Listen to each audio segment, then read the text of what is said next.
very touched by that. And that was not the only case that we saw at that time down there.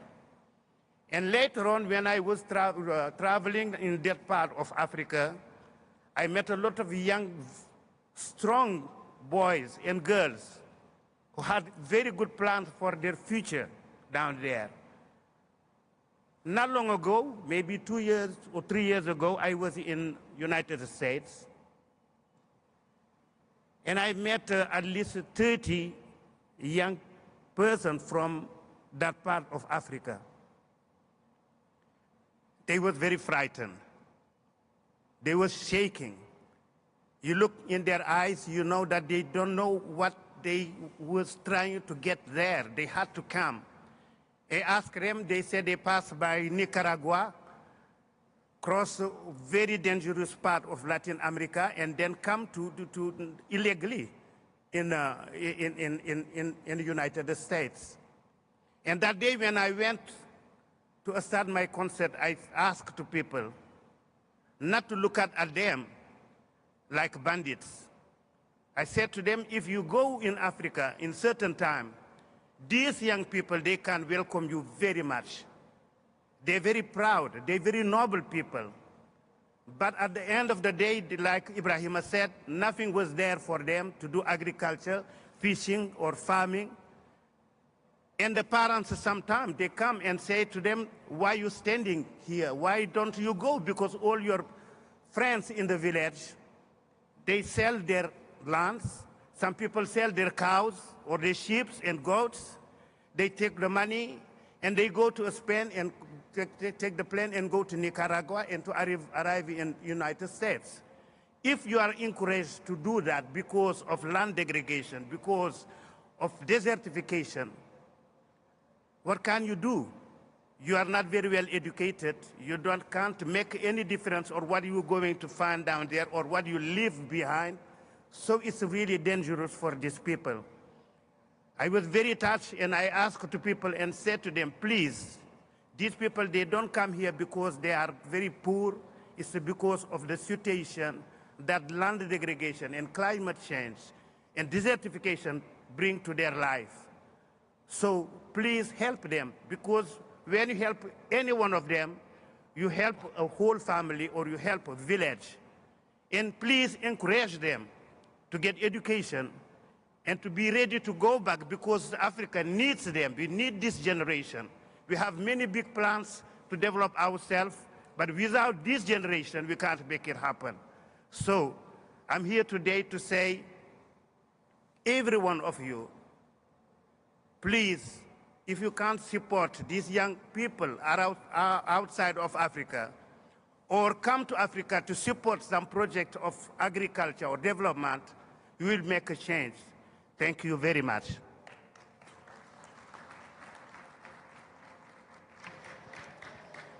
شكرا بابا مال سفير النوايا الحسنة على الكلمة.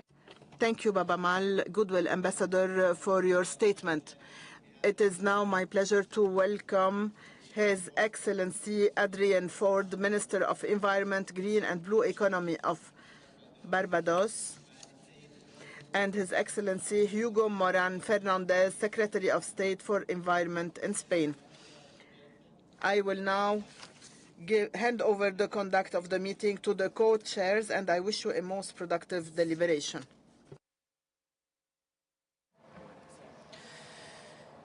Muchas gracias, Presidente.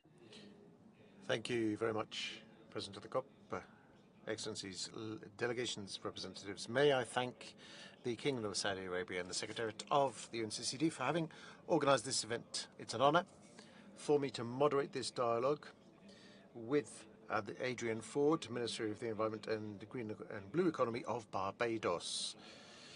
Land degradation and drought are the outcome of a huge number of factors interrelated there, which lead to the loss of productivity of land, the reduction of resilience in the face of extreme weather events, and gives rise to water and food insecurity, and it also forces rural communities to migrate in search of better living conditions.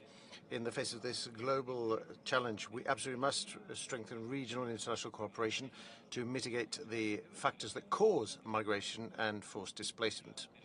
Such cooperation should happen coordinatedly and to find synergies between both countries and international organizations and other stakeholders in this context. Many things can be done to sustainable management of land, agroeconomy, sound management policies, and land tenure policies. Only together we'll be able to guarantee a sustainable and safe future for all, which is why this ministerial dialogue is so relevant for us. May I explain to you now how we will be working this afternoon? First of all, there will be two presentations. Two speakers will address you, after which there will be the ministerial dialogue, which will last around 2 hours. During the ministerial dialogue, the ministers and other high-level representatives who wish to do so can take the floor. So I would invite participants who wish to take the floor to ask for the floor by pressing the button on your microphone. I would also ask participants to limit their statements to a maximum of 3 minutes so that the greatest number of countries can take the floor. I would like to remind, and we will remind you of when you've overstepped your time limit. This being said, it's a pleasure to give the first, to Mr. Carlos Alvaro Quesada, former President of Costa Rica, the floor. Sir, you have the floor.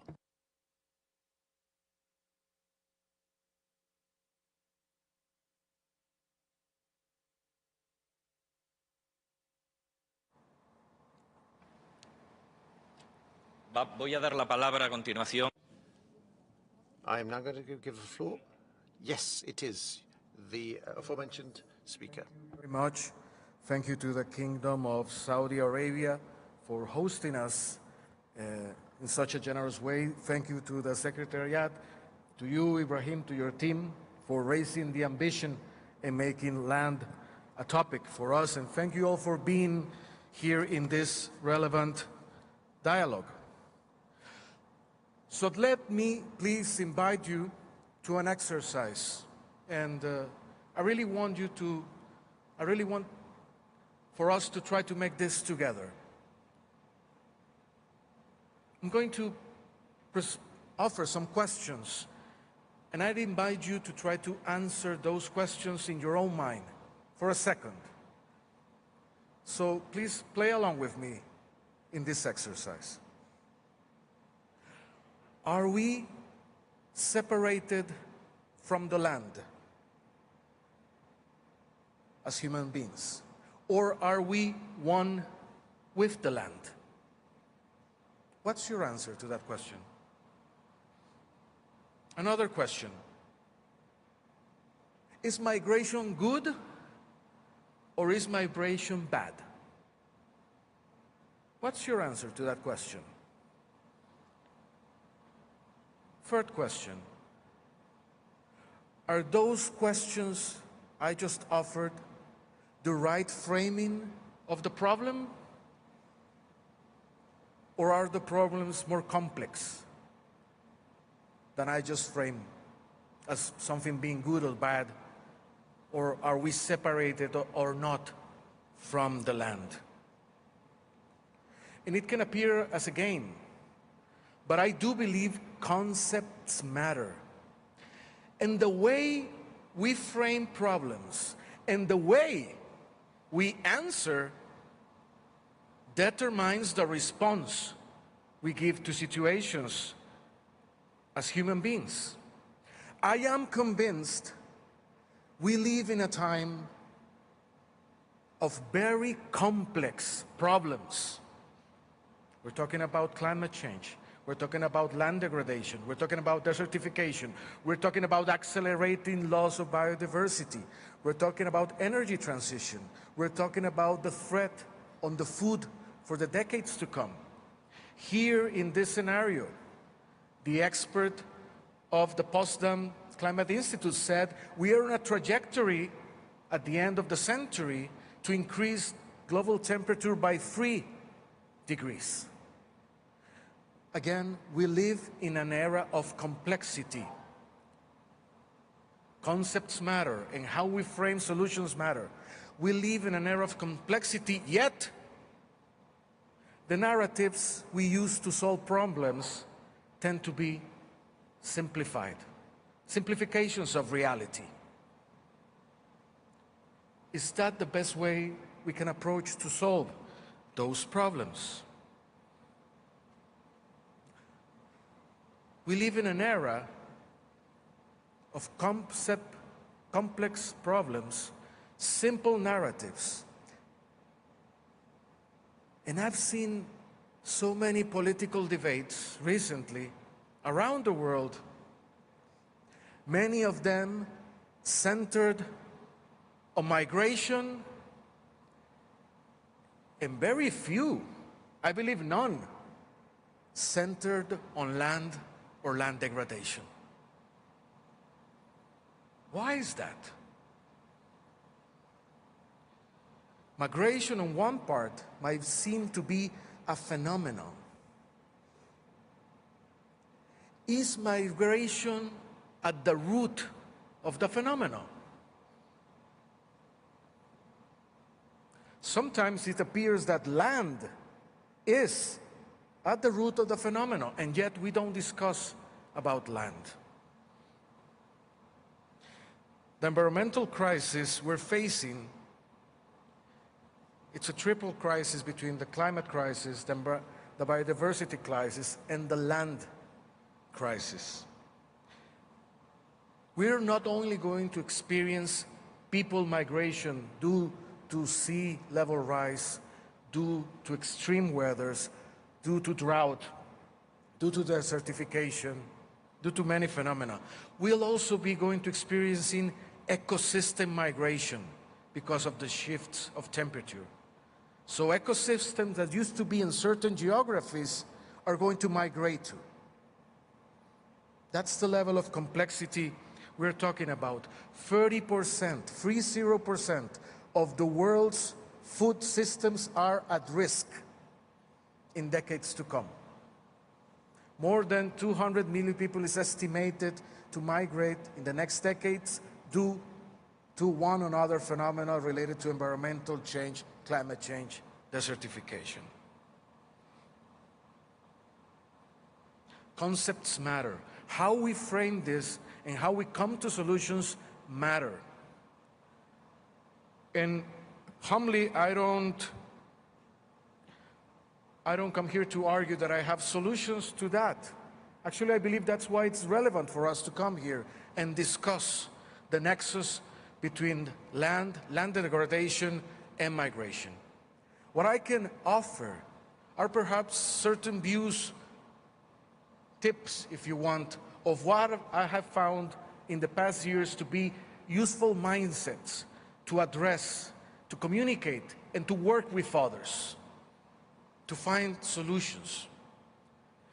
And I'll give 4 mindsets that I want to offer and share humbly today.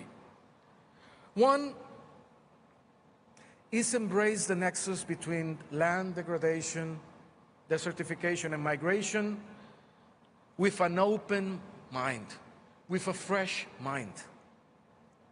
Whenever we engage in these topics, we engage with stereotype often. We engage very often with prejudice. We require to engage these topics with an open, fresh mind. Because sometimes those stereotypes are misleading. They actually lead us to false solutions, to faulty debates, and not to help the people we serve. An open mind, a fresh mind. Second, to put the people, all the people, on the center of the debate. Because this is not a unidimensional debate. Sometimes the discussion about land, it's a discussion to enforce the right to stay. Because people want to stay where home is, but their land is disappearing.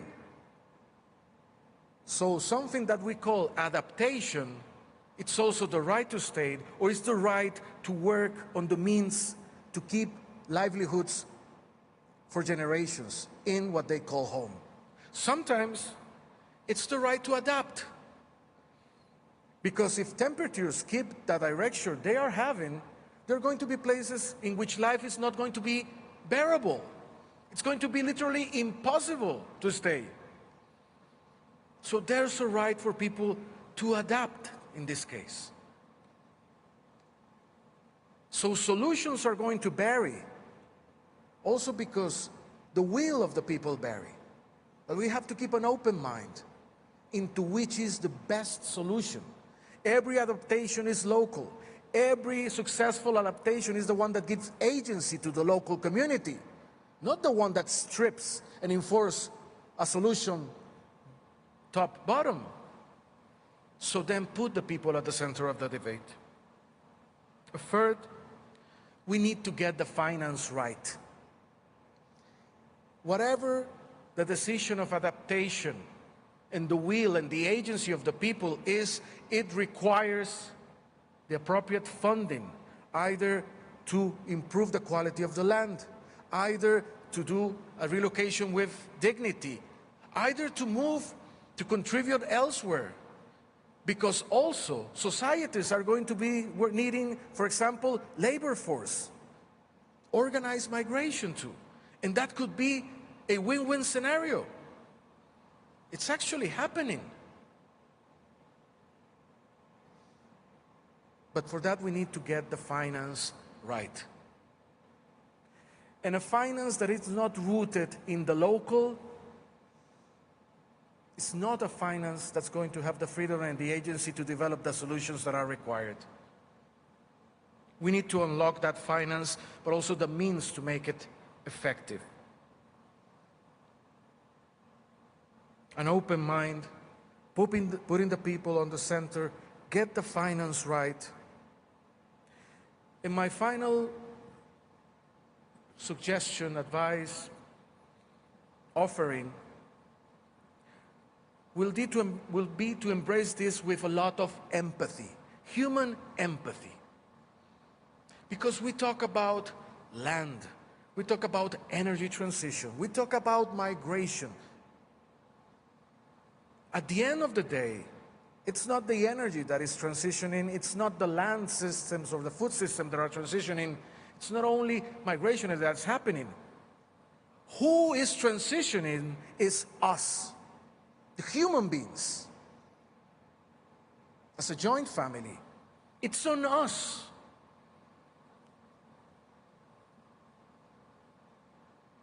Are we one family or not? That's another question to put into those questions of concepts. I do believe to get the right answers to all these dilemmas, we need to embrace them with empathy, so we can advance, so we can recover, restore land, so we can thrive, so people can either enforce the right to stay or move with dignity. There's no one solution fits all, but there has to be dignity for all in this transition we are all experiencing as a common family in this planet. That's humbly what I can offer for this dialogue, and I wish it to be very productive. Thank you very much.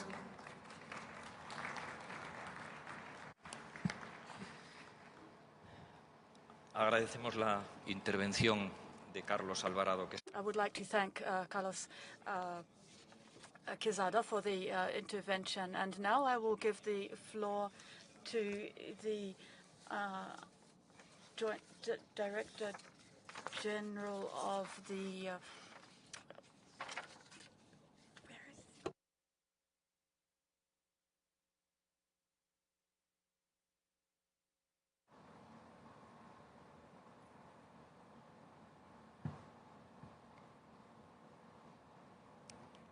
Excellencies, distinguished speakers, colleagues and friends. It's such an honor for me to have the opportunity to speak to you today about the impact of land degradation, desertification and drought on migration, security and prosperity. We face painful realities. Every year, tens of thousands are displaced, forced to abandon their land and livelihoods due to land degradation and drought. Last year, nearly 500,000 people were displaced by these factors, with half in Africa and the Middle East, regions which are already struggling with poverty and conflict. And we've already heard the Executive Secretary himself speak in much greater detail about this current reality. During droughts, short-term migration to nearby areas is a key survival strategy for farmers. But how can we transform this into a transformational adaptation strategy? The solutions are within our grasp, and it's such an honor for me to follow the previous speaker, because now I am going to speak about solutions. The global experience shows that land management, when coupled with early warning and drought resilience, it's not only a necessity, it's a game changer. Because yes, indeed, as Carlos asked us, we are, of course, inextricably linked with our land, and land degradation is at the root cause of many times why people choose to leave or have no other option but to leave. In Chad's arid regions, I met Amina, a former nomadic herder, and due to droughts and barren land, she and her family had to migrate in search of water and pasture. IOM, local partners, and a regional herder organization support her family and community in managing transhumance mobility and using sustainable farming techniques. This initiative aims to enhance food security, reduce cross-border conflict, and generate alerts on herder movement and potential tensions combined with land management strategies. This story exemplifies the power of community action, and President Carlos had spoken about what needs to happen at the local level. This is at the heart of what we must strive for: sustainable, proactive strategies that offer people choices, dignity, and stability. At the core of this vision lies the power of regional cooperation and partnerships. So, for example, the IGAD protocol on transhumance ensures that herders can move safely in search of water and pasture, protecting their livelihoods and preventing resource-related conflict. Another example is the Kampala Declaration on Migration, Environment, and Climate Change, and the Baku Call on Climate Action for Peace, Relief, and Recovery at COP29. These create a powerful framework to bridge the gap between migration, environmental change, and peace. So we recognize that irregular migration is a challenge, but that regular migration is a great opportunity, because we see the significant contribution of migrants through remittances, which play a key role in mobilizing resources for large-scale investments to address desertification, land degradation, and drought. So according to IOM's World Migration Report, remittance flows have dramatically increased to $831 billion in 2022. And for developing countries, we know that these remittances are significant and more than 3 times ODA and FDI combined. Remittances have the potential to significantly boost household income, helping lift families out of poverty, and therefore increasing resilience in communities affected by desertification, land degradation, and drought.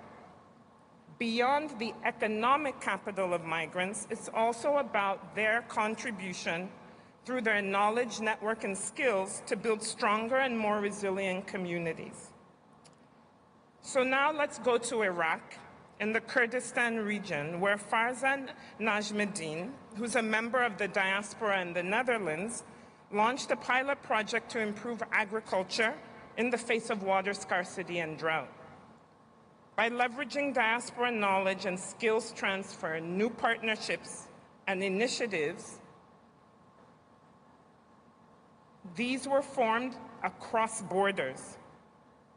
This is an individual story, but it's an example of how solutions we know work, reach the most vulnerable, and are impactful at the local level. These we must take to scale.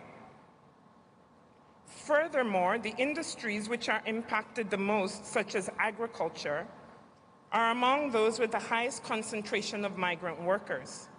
Connecting these workers with green skills and knowledge is essential. And we know that the demand for green skills is already much higher than the availability. And land degradation, addressing land degradation, is not going to happen without building these green skills and knowledge. And governments can support this transition by creating labor migration pathways that build resilience to desertification and drought while protecting the rights of their migrants. So UNCCD has led efforts to integrate migration into environmental policies, with COP decisions encouraging positive measures to address drivers of irregular migration. As negotiations continue, let's remember that regular migration can be part of the solution. By prioritizing early warning systems, conflict-sensitive land management, and inclusive governance, we can reduce drivers of irregular migration and align with the UN Sustainable Development Goals, particularly Goal 15 on life to land and Goal 16 on peace and justice. So let's commit to regional cooperation, strengthen partnerships, and create sustainable solutions to address the root causes of irregular migration and conflict, to restore our lands, to manage our water, and to support communities that are most vulnerable. Because we know, and I say this from IOM, because we're in communities in 170 countries around the world, we know that when we speak to community members, they want to stay. They want the capacity, the skills, and the opportunity that will give them solutions to stay. And we must support these, whether it's with the finance, whether it's with the skills, whether it's with the innovation and the knowledge. And this way, together, we can, we will, and we must have lasting impact. I thank you.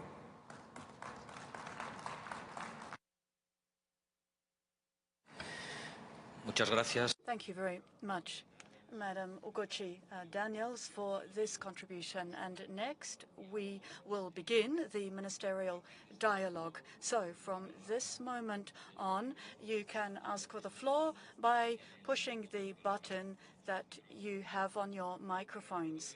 And let me recall once again that I would ask you please to limit your statements to 3 minutes so that we can have the largest number of participants taking part. And to cover all of the requests, we will be rigorous about keeping the time. Now, I would first give the floor to Jordan, to be followed by Kazakhstan. Jordan, you have the floor.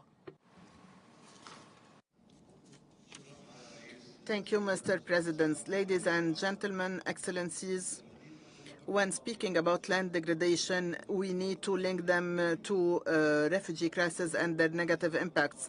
Land degradation is a reason of forced migration because of lack of livelihoods. Refugee crisis and migration are one of the most important causes that lead to depletion of natural resources of host countries due to the increase of the population. Land degradation is not a new challenge facing the world. It is an accelerated phenomenon. International statistics show that 40% of the land are deteriorated, and 100 million of hectares of productive land are subject to degradation. In the past decades, Jordan has faced many migration flows, which led to an increase of pressure and demand on water resources, natural resources, and land. 1 out of 3 persons living in Jordan is a refugee. and this increases the pressure on our infrastructure and our natural resources. And this also leads to an increasing demand on the limited resources and services, including water, health, and education. His Majesty King Abdullah bin Hussein, may God bless him, has launched the Climate Refugee Nexus Initiative during the Climate Summit COP27. This initiative aims at giving the priority in terms of technical and financial support to the countries that are in so-called climate hotspots and facing an unnatural increase in their population because of migration crisis. We are grateful to 59 countries that supported this initiative so far, and we invite other countries to join this initiative. This initiative was also part of the declaration of COP27. Our government in the previous years has implemented many development projects aiming at land restoration, ending the degradation in all the areas of the Kingdom of Jordan in order to limit the impact of internal migration. And we worked on the restoration of the lands that were impacted by migration. Finally, it is important to provide international support and finance to strategic projects, namely projects in the areas that are the most vulnerable to land degradation and climate change, and the areas that are facing demographic pressure because of migration. Such programs should be also transparent in order to limit land loss and to achieve food security, sustainable food security to future generations. Thank you. Thank you to Jordan. And now I give the floor to Kazakhstan, to be followed by Pakistan. Kazakhstan, you have the floor. Good morning, good afternoon, ladies and gentlemen. Land degradation and drought pose a threat to social stability, food security, and the economic well-being of Kazakhstan and of the entire Central Asian region. About 60% of the population of Central Asia is directly dependent on agriculture. It's their main source of income, and so droughts present a serious threat. The consequences of such phenomena include loss of agricultural production and threats to security, quality of life, and an increase of economic and social tension. According to the study Interconnection of Land Degradation, Climate Change and Migration in Central Asia, a study conducted under the UN Convention to Combat Desertification, land degradation has become one of the factors driving forced migration. And the problem is most acute in arid regions, where a large part of the population is losing their livelihoods, losing their chance to work in agriculture, which is leading to increased urbanization and increasing the load on urban infrastructure. Fighting climate migration requires a comprehensive approach that includes measures to mitigate the effects of climate change and improve adaptation to new conditions and to support migrants. Kazakhstan has adopted a strategy for achieving carbon neutrality by 2060, and it has updated its nationally determined contribution. At the legislative level, climate adaptation provisions are being implemented within our environmental code. Priority areas include agriculture, water management, civil protection, and forestry. At the same time, we are working together with the UN Development Programme and with the Green Climate Fund to develop our national adaptation plan. This plan will include conducting vulnerability assessments and creating conditions for safe and sustainable migration, and also infrastructure projects to protect against climate risks such as floods and droughts and others. Now, of course, taking into account that climate migration is global, we need to work with international donors and partners to support countries, to develop programs, and to put in place the protection mechanisms for migrants due to climate change. In conclusion, let me stress how important it is to inform the population about the climate change and migration nexus, and to raise public awareness and to develop effective solutions. Thank you. Muchas gracias. Thank you, Kazakhstan. And I now give the floor to Rwanda, to be followed by Brazil. Rwanda, you have the floor. Excellencies, distinguished guests, on behalf of the government of Rwanda, I want to thank the Kingdom of Saudi Arabia and the UNCCD for organizing this event. Land degradation and drought are powerful drivers of forced migration, exacerbating security risk and undermining global prosperity. As a nation that has faced this displacement but also achieved remarkable recovery, Rwanda intimately understands these challenges. Our experience shows that investing in land restoration can be transformative in previously degraded areas. We have seen communities transition from vulnerability to stability and resilience. Projects like the Green Gichumbi project serve as a testament to this success.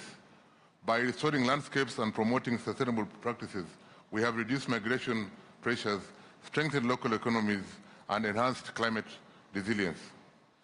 These achievements are rooted in a holistic approach, integrating community engagement, ecosystem restoration, and climate adaptation. The lesson is clear. Addressing land degradation is not just an environmental imperative. It is a pathway to reducing vulnerabilities and fostering prosperity. At the international level, it is essential to integrate migration considerations into land and climate policies.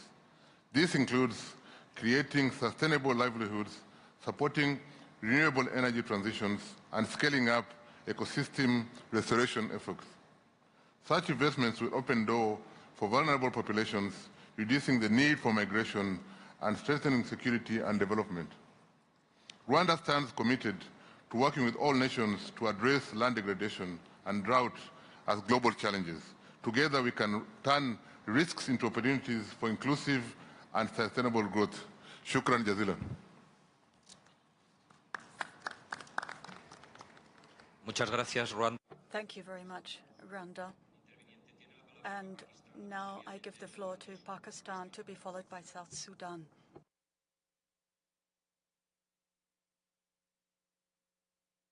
Hello, thank you. Bismillahirrahmanirrahim. Very good afternoon, good evening, ladies and gentlemen, excellencies, distinguished delegates. I extend my sincere appreciation to UNSCCD Secretariat for organizing this vital dialogue on this issue of profound concern for the countries like Pakistan, which is at the forefront of the disaster-induced forced migration due to the droughts and other climate vulnerabilities.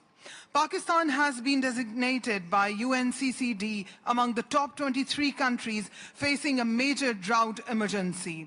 During 1997 to 2003, Pakistan faced the worst drought in 50 years, mainly in the provinces of Balochistan and Sindh, impacting some 3 million people and 7.2 million heads of livestock.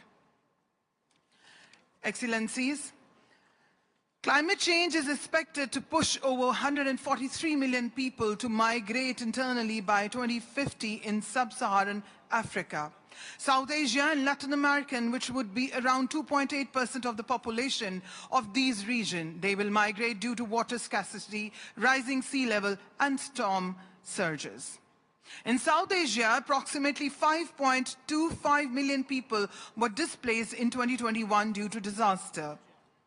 In 2022, Pakistan recorded highest number of migration persons with 1.2 million people migrated due to devastating floods, which the climate modeling estimate that by 2050, Pakistan will have nearly 2 million climate migrants within its border. In South Asia, water availability is projected to increase over broad spans of the continent through the end of the century, but to decline in Afghanistan, northeastern Pakistan. Dear Excellencies and distinguished delegates, Pakistan is committed to advancing UNCCD objectives, but urges collective global action to ensure sustained future for the vulnerable and marginalized communities. Since independence, losses worth over $68 billion have been sustained by Pakistan's economy by virtue of hydrometeorological disaster, with $48 billion losses due to historic event 2010 and 2022 floods. Excellencies, Pakistan has adopted a multi-pronged approach to financing land restoration and drought resilience. Pakistan has developed National Adaptation Plan in 2023.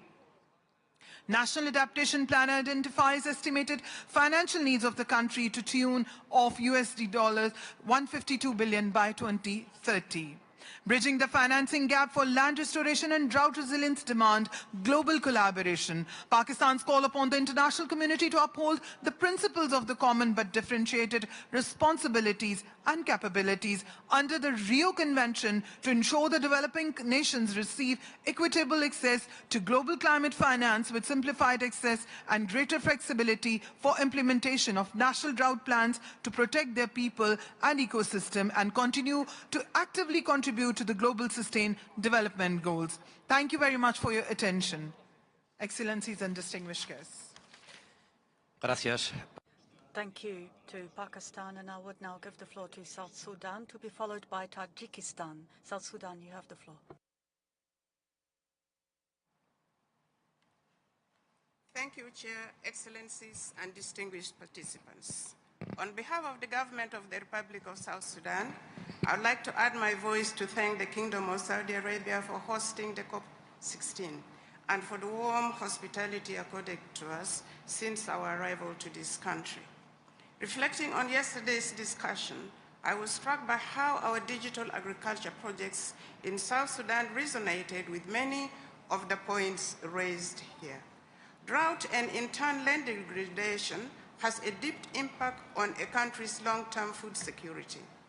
Regional trends and meteorological data dating 1970 to 2000 indicate 15 to 20% decrease in rainfall and increased temperature by more than 0.4 degrees per decade over the past 30 years.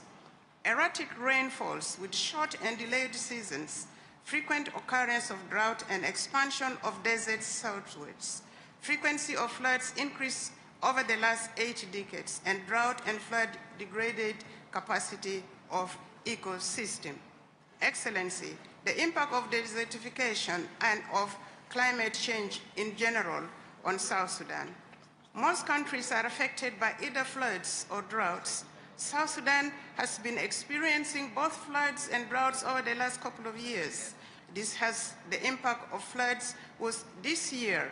The impact of floods was so severe that 7 out of 10 of our states were affected, and that forced the government to declare a state of emergency. The frequent droughts, flooding, and forced displacement has rendered 7.5 million people food insecure.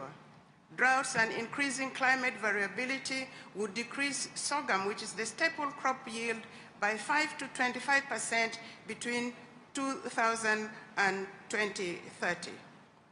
Drought and flood devastate lives and livelihoods, destroy crops and livestock, causing massive displacement and food insecurity, exacerbating existing tensions over land use, particularly among farmers and pastoralists, as they compete for increasingly scarce resources, including grazing and arable land. However, my government has made strides to ensure that it proactively deals with the unfolding situation. The government has developed implementation of environmental policy. Government has developed comprehensive agriculture master plan and irrigation development master plan, national strategy for climate change, adaptation and mitigation, including flood preparedness response, which was launched this year in June. The government has further developed national food security strategy and disaster risk management. In this regard, South Sudan fully supports the African Drought Initiative on Drought to work together to elevate the initiative to protocol status under the UNCCD. South Sudan is working collaboratively with our development partners in the efforts to implement digital innovation projects to promote Concluye su tiempo. more sustainable climate resilient farming practices. Thank you very much. Assalamu alaikum. Muchas gracias, Sudán. Thank you, South Sudan. And I now give the floor to Tajikistan, to be followed by Egypt. Mr. Chairperson, colleagues, ladies and gentlemen, over these last years, the population of Tajikistan has faced the increasing burden of climate change, which is leading to increasing land degradation, environmental damage, and increased frequency of disasters. Now, today, we see that to address migration forced by climate, we need to consolidate the efforts of international organizations and partners.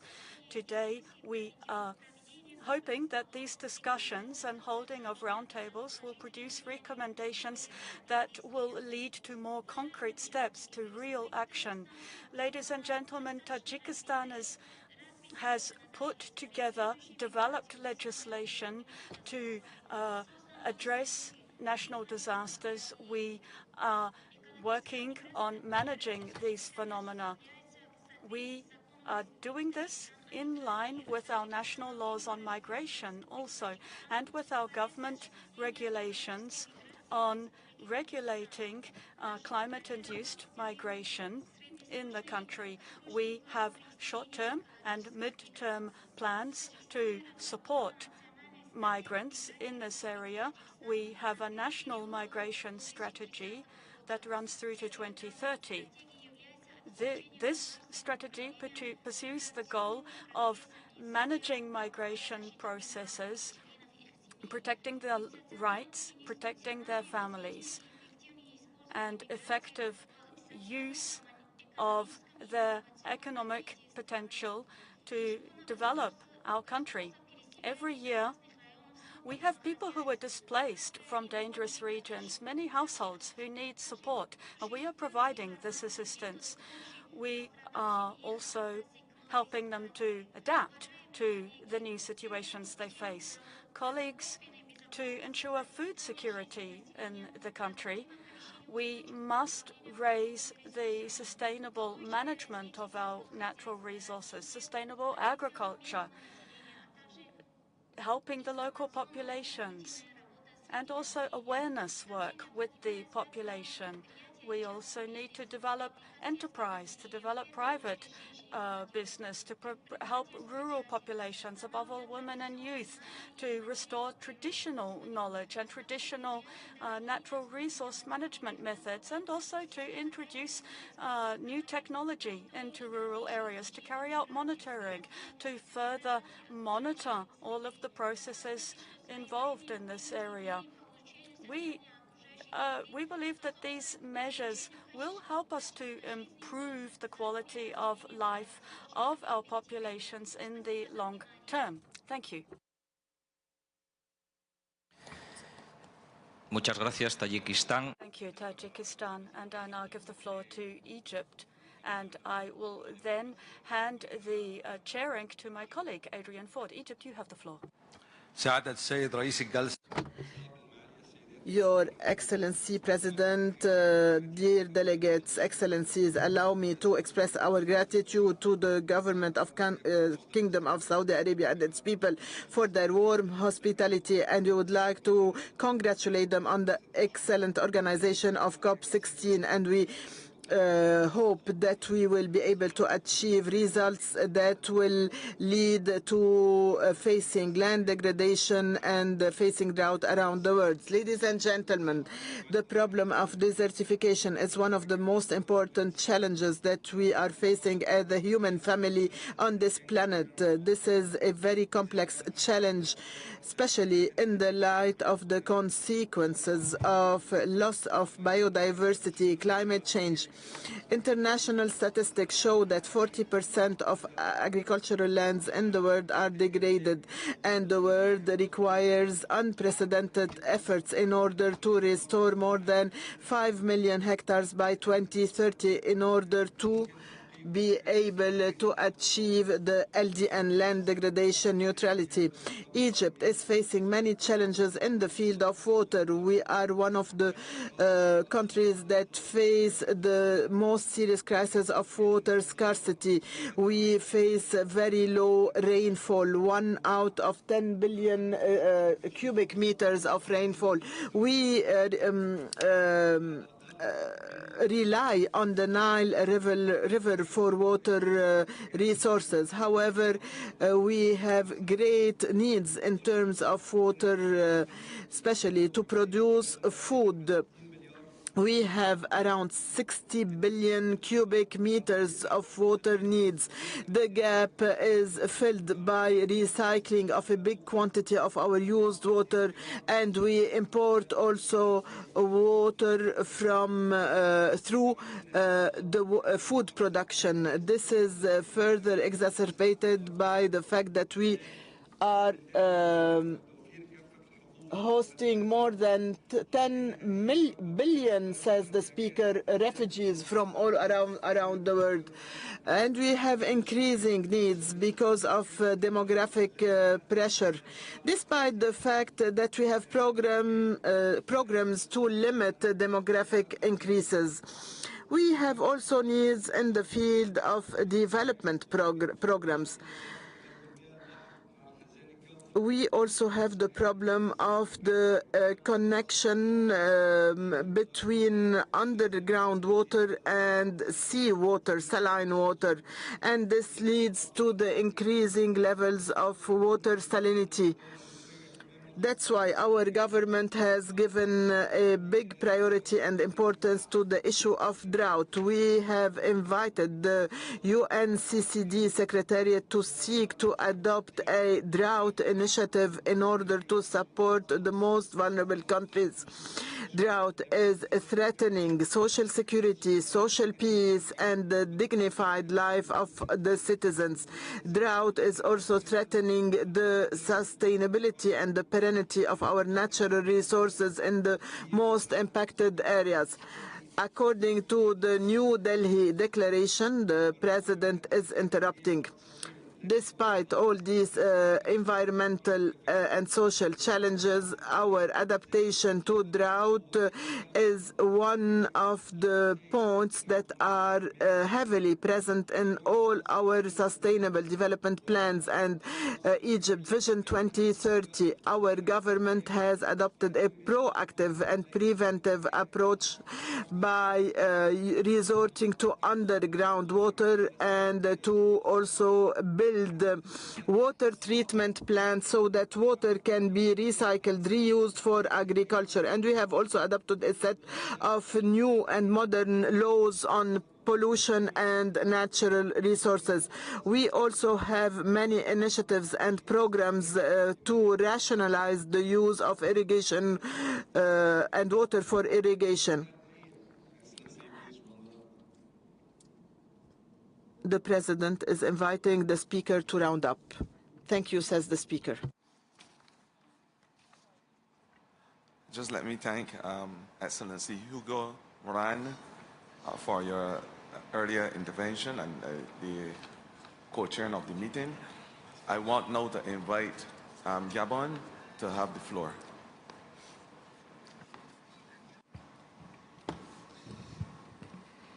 Monsieur le Président. Mr. Chairman, Ministers, ladies and gentlemen, today land degradation is affecting more than 3 billion people worldwide, in particular the most vulnerable. The consequences of land degradation are deep. Food, lack of food, increase of the price of commodities, worsening of climate change because of emanations from degraded land. Furthermore, social insecurity has triggered forced and mass migration of populations. Land degradation gives rise to a whole range of systemic challenges threatening both food security and the economy and social stability. To face this avalanche of systemic challenges, we must inevitably sustainably manage our lands. We must also strive to meet our SDGs, especially those linked to land degradation neutrality. This approach will enable us to meet these many challenges in terms of sustainable management of land, especially in consultation with sub-regional organizations like my country, Gabon. The countries of the Central African sub-region cooperate and share their experiences within the Central African Forestry Commission to find agreed solutions which are consistent with the SDGs in terms of land degradation neutrality. This cooperation is happening in the context of the sub-regional program of action designed to contribute to the stability of and the peace in the region by harmonizing and making more effective the national programs of action to combat land degradation and drought. On the basis of this aforementioned cooperation, Gabon has set itself the aim to achieve zero deforestation in order to achieve land degradation neutrality and restore all of our degraded lands on the one hand, and also to reduce by half between now and 2030 the fall in productivity of land, which is 9.71% in 2021 and 2015 furthermore. Thank you very much for your kind attention. Thank you. Chad, you have the floor, followed by Madagascar.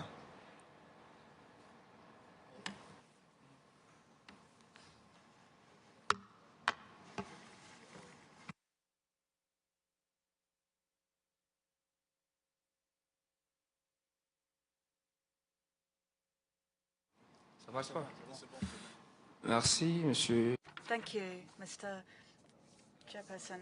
Thank you for giving me the floor. Ladies and gentlemen, the impact of drought and land degradation are visible now all around the world and are a harsh reality for the African continent.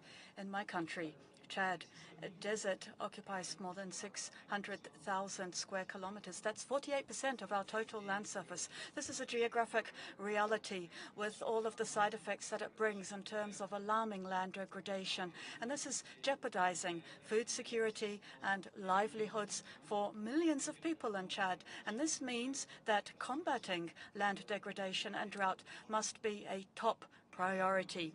The most striking example and the most painful example is that of Lake Chad. This was once one of the biggest lakes in Africa. It had rich and diverse biodiversity. It was a source of pride for the entire sub-region, but it has lost more than 90% of its surface from 1960 through to today. This is an ecological disaster that has dramatic repercussions on our populations and for the economy, biodiversity and security throughout the Sahel and beyond. Indeed, the fact that this lake can now no longer provide all of its ecosystem functions has seriously exacerbated migration and has displaced populations into the interior of the country in search of fertile land and pasture zones. And this leaves the road open for Boko Haram terrorists to come in and to spread, bringing grief to thousands of families throughout the Sahel region. The advance of the desert, but also incipient desertification in zones that were previously humid and were suitable for agriculture and for livestock, are causing insecurity, and this is displacing populations. This is leading people to go in search of new lands, and this is a source of conflict between populations. So, faced with all of these challenges that require concerted and ambitious action, under the enlightened leadership of His Excellency Mohamed Idriss Déby Itno, President of the Republic of Chad, our country is now engaged in trying to reverse this land degradation trend, acting in line with the Bonn Challenge we plan to restore 5 million hectares of degraded land through reforestation. And also, in the same vein, we have an ambitious national voluntary target to restore more than 41,000 square kilometers of degraded land by 2040. This is a goal that represents 32.5% of our national territory, and this shows how determined our leadership is to take up this existential challenge for today's population and for the coming generations. Ladies and gentlemen, these are just some of our efforts. We also have the efforts of the National Great Green Wall Agency. And this isn't just about planting trees. This is about taking a holistic approach, which encompasses sustainable management of water resources, agroforestry, and sustainable land and forest management to support alternative livelihoods for local communities. At the same time, we are also developing land degradation neutrality comprehensive guide, mainstreaming this into our policies and strategies to ensure that LDN is taken into account, that is mainstreamed into all of our development areas, water management, agriculture, and urban development, and infrastructure development, working together with our partners.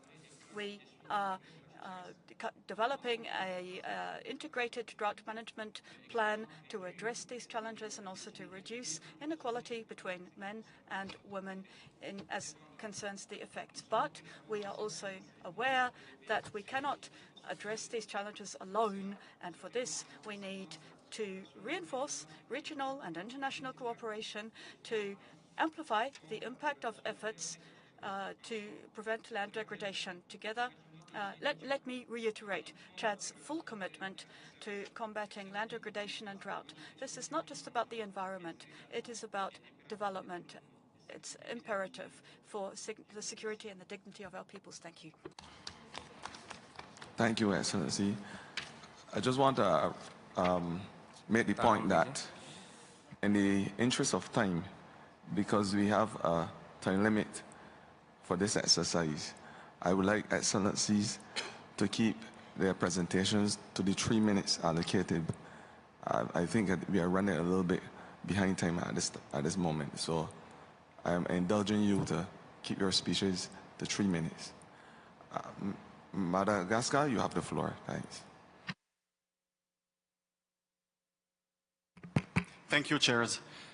So, in many countries, you can see internal migration or international migration as an opportunity that can create wealth, that can create opportunities. These are the migration of families that seek for a better future.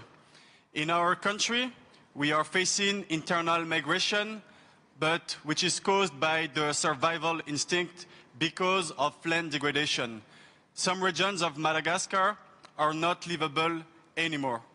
And this year we released a study with the World Food Programme stating that 13 out of 24 regions in Madagascar are affected by desertification.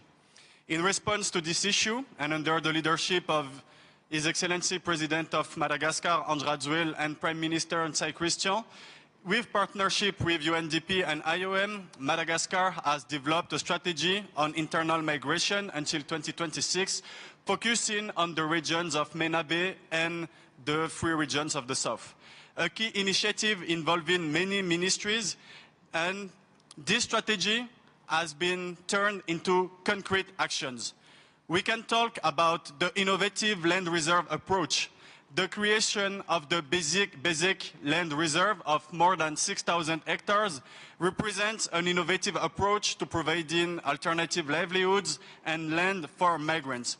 The objective is to alleviate pressure on the biodiversity-rich forest of Mena Bay and Min by offering sustainable land use alternatives.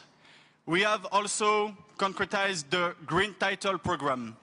It's implemented as part of the Land Access Facilitation Program through the National Land Program Second, as well as the Land Redistribution Program under the Green Title Project of the Malagasy government. We have shifted some agricultural cultures and challenges.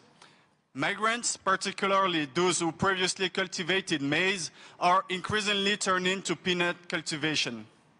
Additionally, Madagascar is currently implementing the project promoting the climate resilience of populations affected by climate change in the Bas-Tiribin in collaboration with the IOM. This initiative focuses on land restoration and the establishment of new investment zones for migrant populations. The GIZ supports Madagascar in the north in providing support for the land restoration project, land tenure security, and land allocation for local population in the northern part of Madagascar in partnership with LL and DEV. All of that to say that we need to also first secure the home and the houses of these livelihoods and to prepare the new places where these families are migrating. We need a 360 approach, and the Malagasy government is simultaneously promoting sustainable land use, food security, and resilience among affected population. I thank you. Thank you. India, you have the floor, followed by Nicaragua. Excellencies, friends, ladies and gentlemen, migration is an old-age phenomenon triggered by the search for better opportunities. What we are discussing here is forced migration in search of livelihood. Land degradation and drought result in reduced soil productivity, resulting in loss of livelihood. The forced migration that results from it creates broken communities, strained social cohesion, gender inequality, malnutrition, and alienation which cannot be ignored. In his address at the UNCCD COP14 in 2019, India's Honorable Prime Minister Shri Narendra Modi ji emphasized that, I quote, "Human empowerment is incomplete without a focus on land degradation. We are increasing the fertility of land through various initiatives and are committed to restoring 26 million hectares of degraded land by 2030, unquote. This vision continues to guide India's action for sustainable land management. Recognizing migration's disproportionate impact on vulnerable groups, India has making efforts to check migration by engaging youth in livelihood programs. India's experience highlights the critical role of nature-based solutions, regional collaboration, and prioritizing vulnerable communities in addressing forced migration and ensuring security. One of the key approaches to address land degradation and drought is the improvement of water conservation practices such as river rejuvenation and creation of water retention structures. In India, a special initiative to develop and rejuvenate water bodies. Microfinance facilities are being provided to individual farmers through regional rural banks and other financial institutions to support the agricultural activities in their traditional farm holdings. Similarly, soil health cards are provided to farmers to understand change in soil health affected the land management and take corrective measures. These interventions are expected to discourage migration. Promotion of new technologies for addressing land degradation, such as use of space technology, geographic information system, and drones for land monitoring and precision agriculture, artificial intelligence for soil and water management, soil bioengineering with microbial soil inculcants, etc., can further strengthen effort to combat land degradation and reduce the consequent migration. These technologies, along with financial support, need to be shared with developing countries, especially those with acute land degradation issues. India believes with the collective and focused efforts, we can achieve the sustainable development goals related to life and land and peace and justice, which will build a future where prosperity thrives on the foundation of sustainability. I thank you all. Thank you, India. Brazil, you are next, followed by Italy. Ladies and gentlemen, drought and land degradation represent interconnected global challenges with profound implications for the stability, security, and livelihoods of our peoples and communities. In Brazil's semi-arid region, where family farming predominates, productivity losses exacerbate poverty, intensify land conflicts, and drive migration to overcrowded urban centers.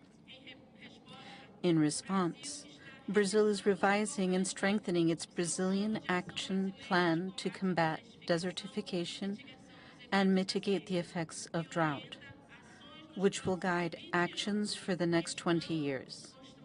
This plan, developed with the participation of over 1,200 representatives from government, civil society, science, and the private sector, reflects our commitment to participatory and effective solutions. Brazil has a long tradition of sustainable land management and adapting to drought.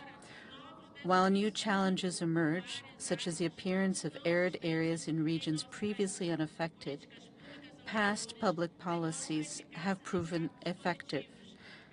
Expanded access to water, infrastructure, and technical assistance have reduced migration rates.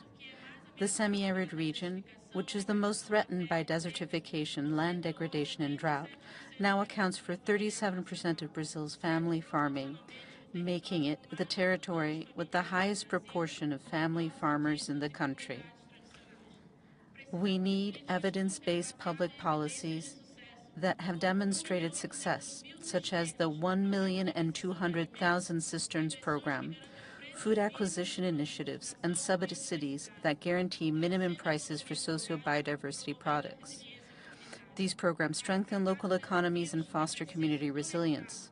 To address these challenges, we must integrate ecosystem restoration and nature-based solutions with climate adaptation policies, sustainable value chains, soil preservation, ensuring water available in both quantity and quality. In addition, Brazil is structuring its new national adaptation strategy with sectoral plans focused on food security, traditional peoples and communities, and family farming. Although we have made progress, challenges such as access to land and the need to expand infrastructure remain. For this, we reaffirm our commitment to the public policies such as the plans for the prevention and control of deforestation and forest fires, aligning environmental conservation with sustainable development. This ministerial dialogue is a critical opportunity to align global efforts, promoting a just transition that fosters a more resilient, equitable, and sustainable economic model. Brazil stands ready to strengthen and lead this agenda. Thank you very much. Thank you, Brazil. Italy, you are next, followed by European Union.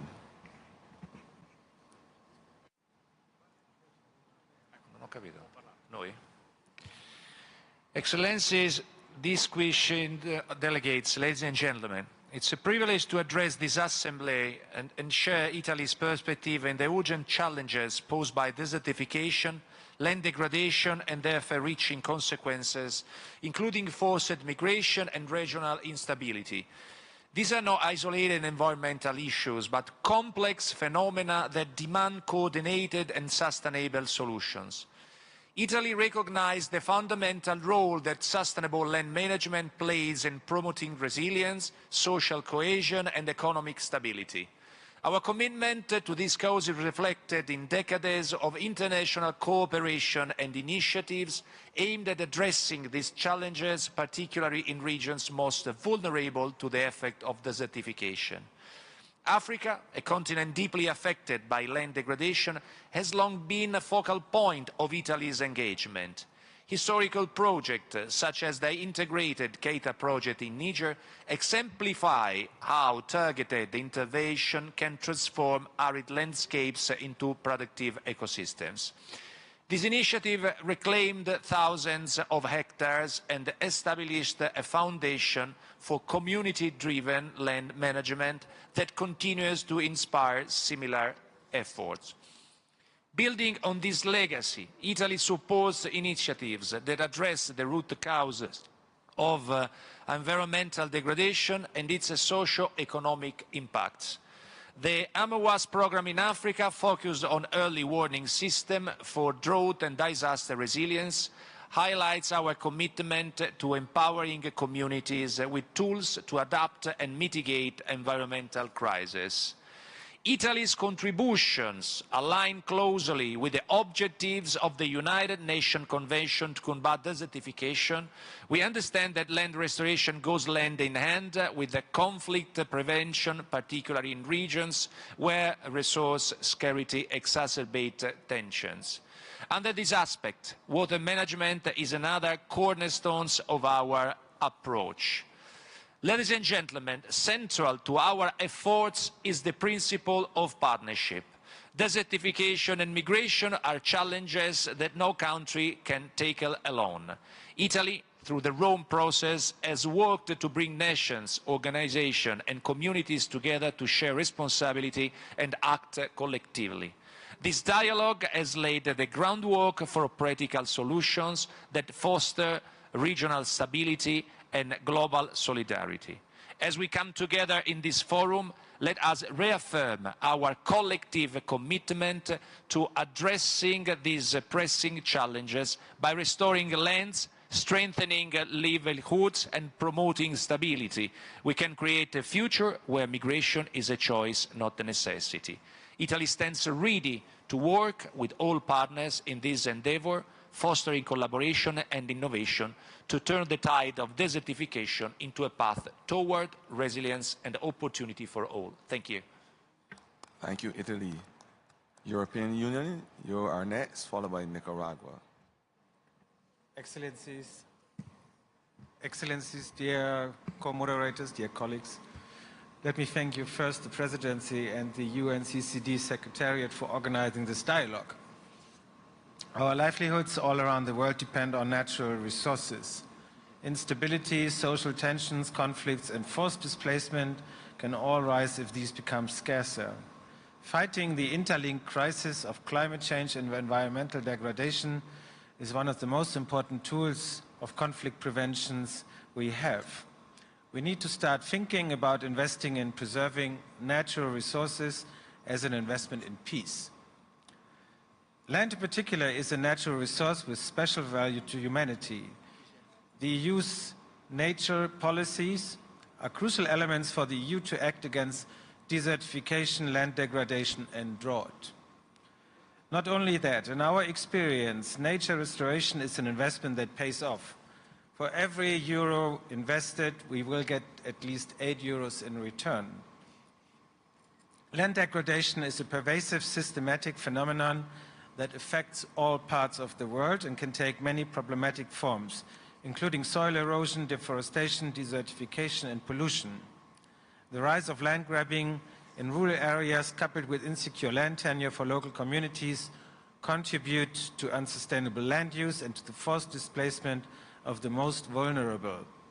The complex impacts of environmental degradation and climate change on displacement and migration patterns deserve our highest attention. In many cases, climate change and environmental degradation exacerbate the already existing vulnerabilities of many communities. Therefore, enabling safe legal pathways, which are key for regular and orderly migration, can be one of the best chances of coping with the worst impacts for some people, to promote livelihood, diversification, and to reduce pressure on ecosystems. Voluntary legal migration can act as a potentially positive response to the impacts of land degradation and climate change.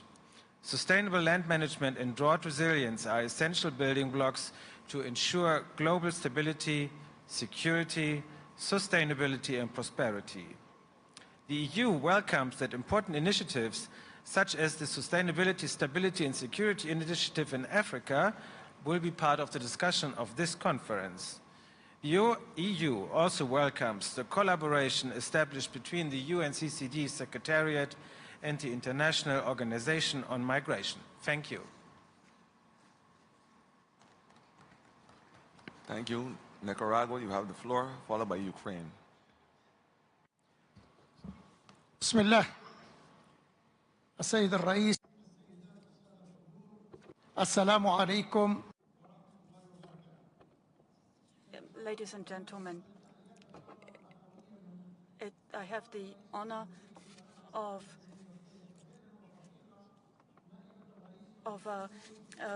passing on the greetings of our President, Daniel Ortega Saavedra, to all countries here, and in particular to the government and the people of Saudi Arabia for their hospitality in hosting this COP16. Nicaragua is raising its voice before the great powers of this world, the powers that are ignoring their historical responsibilities, and we demand greater technological and financial efforts to create fair conditions, allowing the developing countries to address the global environmental challenges. This COP16 is the moment to reiterate that we need a respectful dialogue, a fair dialogue between all, knowing that the developing countries are working for their independence, while the developed countries are ignoring their climate responsibilities. And they are primarily responsible for the situation, in particular the Western countries, the great capitalist economies of the West, which are pursuing a destructive production and consumption model and are causing this climate crisis. The developing countries are working to reinforce action against climate change and desertification, to working for the Sustainable Development Goals and for addressing the multiple economic, environmental and social crises. Our natural resources are a heritage that we must protect.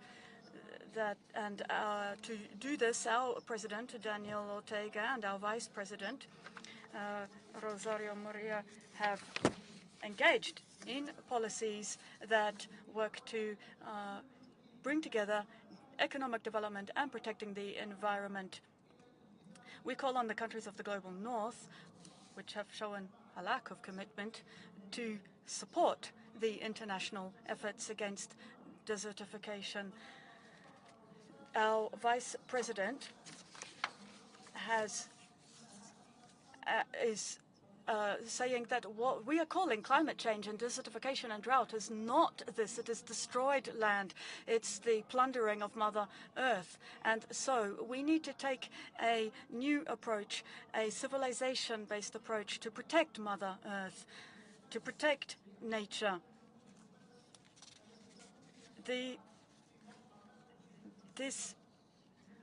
We are the representatives here who could do this. We have to put nature at the center of our priority, following the principle of common but differentiated responsibility. This is crucial if we are to succeed. Mr. President, we are facing pollution. We are facing biodiversity loss. And to conclude, ladies and gentlemen, we express our full and complete support to the Palestinian people, to the Palestinian cause, which is always at the heart of all international fora today. And for the sake of our conscience, we insist for justice on the Palestinian cause and for the Palestinian people to have their inalienable right to have their state within their internationally recognized borders. Thank you. Excellencies, I must continue to reiterate the importance of keeping your speeches to 3 minutes. We are very, very limited as it relates to our time. Please, Ukraine, you have the floor, followed by France. Good afternoon, Excellencies and distinguished delegates. On behalf of the government of Ukraine, I extend my sincere gratitude to the Kingdom of Saudi Arabia for hosting the 16th session of the Conference of the Parties to the UN Convention for Combating Desertification. As a party to the convention, Ukraine fully supports global efforts aimed at improving land productivity, restoring ecosystems, and promoting sustainable land and water resource management in line with the international law. In this context, I must highlight the extraordinary challenges Ukraine faces due to the ongoing, unprovoked, and unjustified aggression of Russia. The war has caused unprecedented destruction to ecosystems, including contamination of land and water resources, and created significant risks of desertification in affected areas. Just one example, the deliberate destruction by Russian forces of Kakhovka hydroelectric power plant in the central part of Ukraine resulted in catastrophic environmental damage, including the loss of wetlands of international importance and overall Ukraine's agricultural capacity. Ukraine urges all nations committed to upholding international law and environmental protection to support the implementation of President of Ukraine peace formula, particularly its focus on ecological security. Furthermore, we call on the parties to the Convention to adopt measures to halt Russia's environmentally destructive actions which undermine the Convention's shared goals of protecting and restoring land resources. I kindly request that this statement be included in the final conference document. Thank you. Thank you, Ukraine. France, followed by Bolivarian Republic of Venezuela.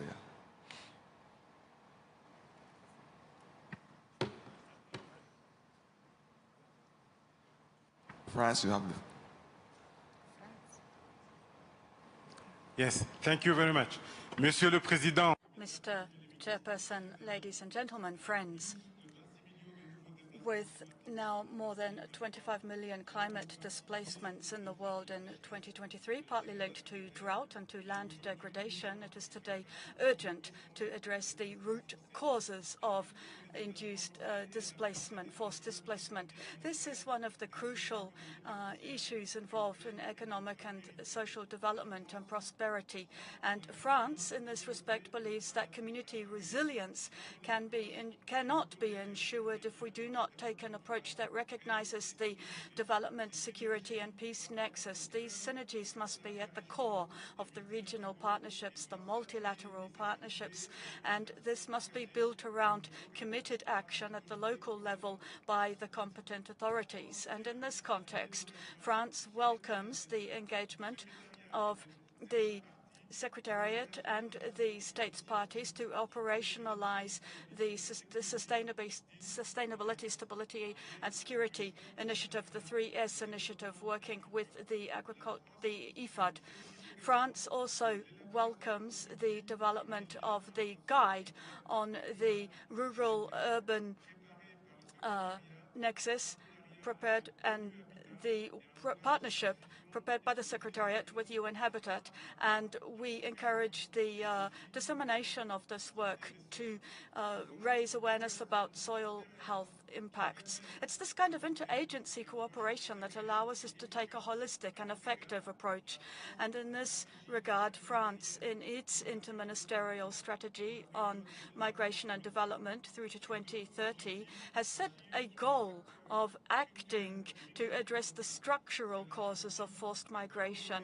And this means that we need to coordinate responses and long-term actions, taking into account the migration dimension in our different policies, our different development policies, everything to do with climate and the environment. And so our development agency, in the context of the crises we face, we are working to respond to the immediate needs of people, of migrants, to avoid saturation of the basic services,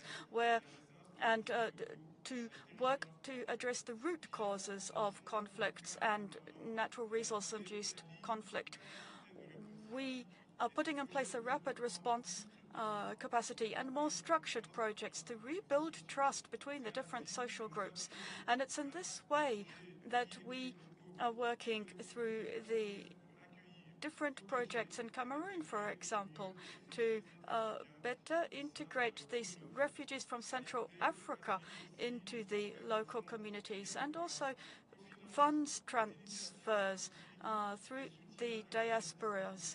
and supporting productive investment to allow people to become actors in development in their own regions, in their own homes, to respond to climate change. Also responding to drought, where there are often tremendous economic losses involved. This requires rapid and effective solidarity mechanisms. Diaspora finance could be optimized in this respect to address these crises. And I have no doubt that through these kinds of exchanges, we can share concrete solutions to better understand and to better manage forced displacements that are induced by desertification and drought. Thank you. Thank you, France. The Bolivarian Republic of Venezuela, followed by Sudan. Good afternoon, Mr. Chairperson. Good afternoon, all ministers, distinguished delegates. The impact of land degradation and drought, which is inducing migration in our country, has led us to work to achieve our land degradation neutrality goals and to protect our people from the impact of environmental crises and to protect our resources. This and to end the plundering consumption model, which has to work towards a more environmentally aware model. To achieve a social prosperity, we need to respect nature, and to do this, we have put in place a presidential committee to manage natural resources and water resources.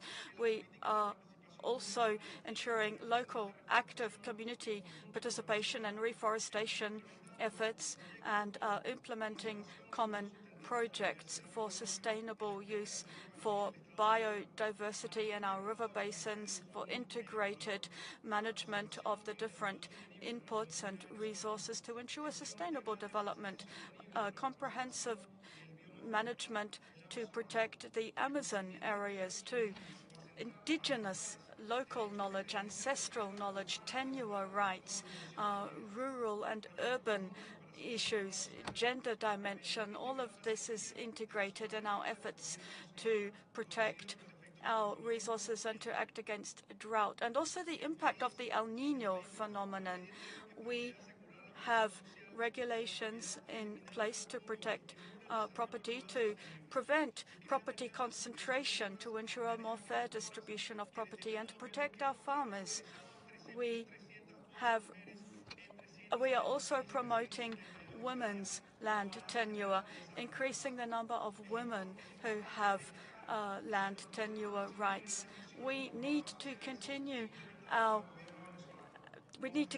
this work with the primary goal of meeting the needs of the most vulnerable population sectors and ensure they have access to basic services such as health and housing and education. And here we have in place new tools to protect our people.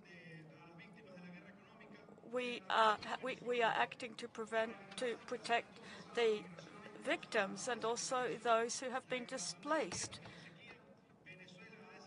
We have put in place a series of policy decisions to work for people's welfare, to bolster our agro-food systems through inclusive participation and decision-making processes, including, for example, school meals.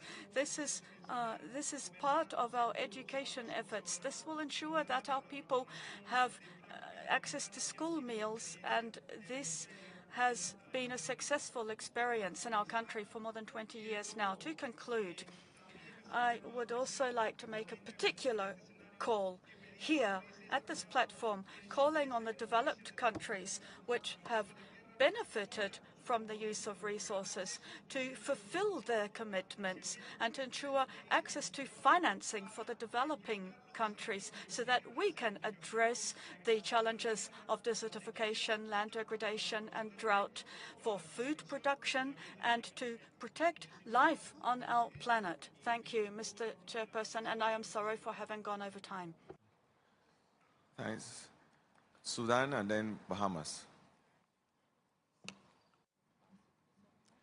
شكرا سيد الرئيس. مشاركة السودان في كيف يمكن للإدارة المستدامة للأراضي والقدرة على الصمود في مواجهة.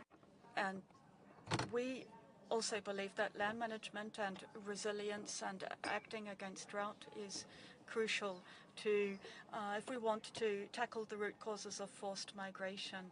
Conflicts are having a negative impact on land, on natural resources, on our soils and our agriculture, and poor land management also during conflict situations. This is all having an impact too, and this is leading to violations of laws regarding land use and management. We all know that it is difficult to protect natural resources in a conflict situation. Land degradation is an urgent issue. Supporting land productivity, supporting soil health and our forests and our grazing lands. This is all crucial, and this is all being impacted. The situation this has all had an impact on our national situation. We have also seen the impacts of extraction industries, gold mining. This has also led to conflicts. It has exacerbated land degradation. It is a factor in the conflicts we see. And it is having a negative impact on the forests. And there is also illegal exploitation of resources. We have 10 million people who have been displaced. Now, if we want to address land degradation, we need to realize that this kind of degradation is a national security threat. When we have a conflict situation, we see decreasing vegetation cover. We've also got the use of landmines, chemical substances. This is adding to the crisis. Even when a conflict ends, there are still problems to be addressed. The plant cover, the situation of the animals, the livestock. And so there must be support for countries like ours, support for Sudan and its reconstruction efforts. Land degradation is endangering livelihoods. When refugees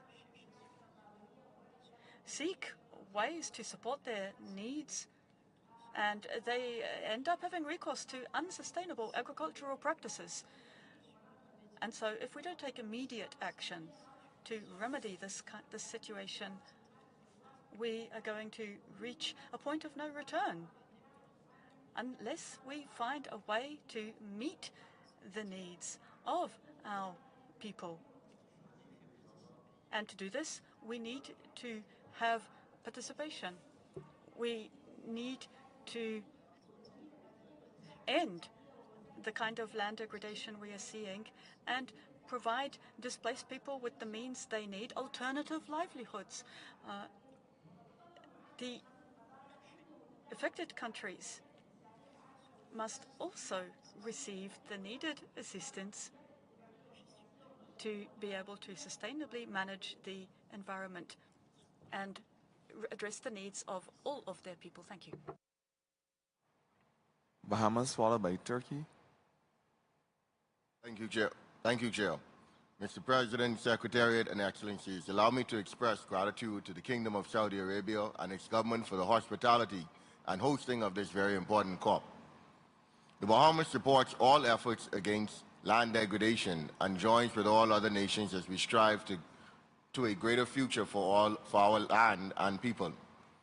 Chair and Excellencies, the critical issues of land degradation affect not only our environment, but also our communities and future generations.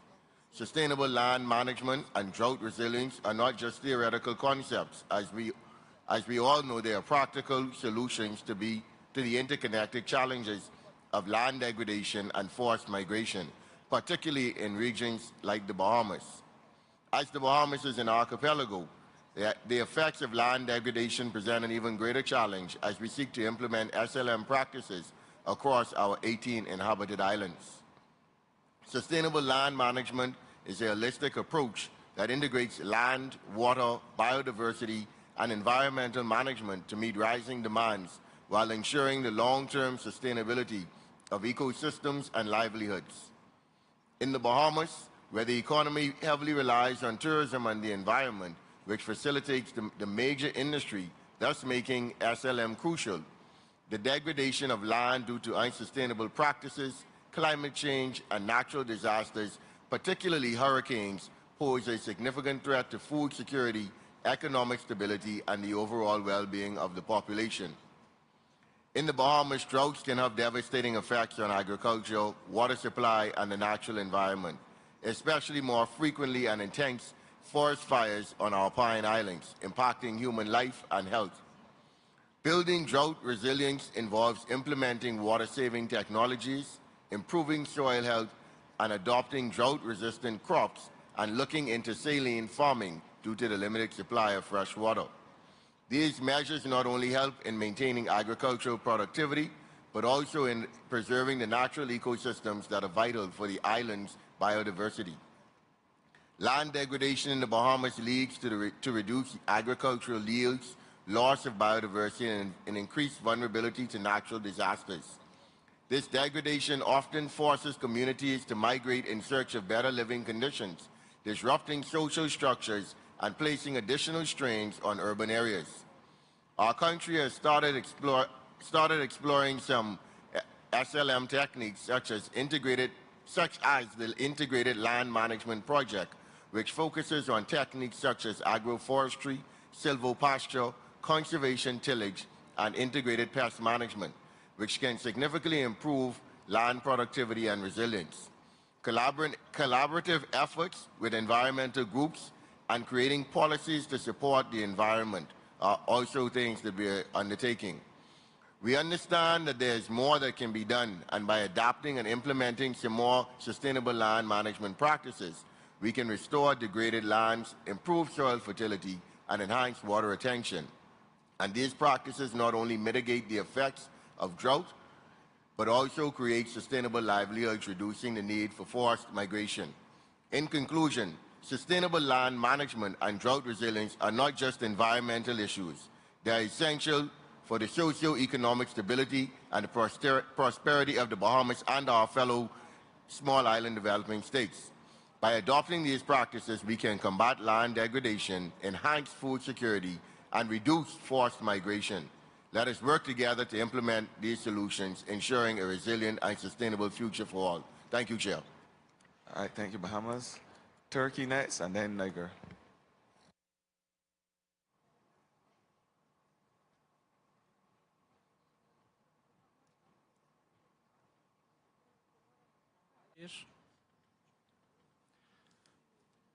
Thank you, Mr. Chair. Dear President, dear delegates, the main agenda item of our meeting is one of the most tragic issues in human history: migration. Wars, conflicts, pandemics, and disasters, among many other factors, lead to migration movements.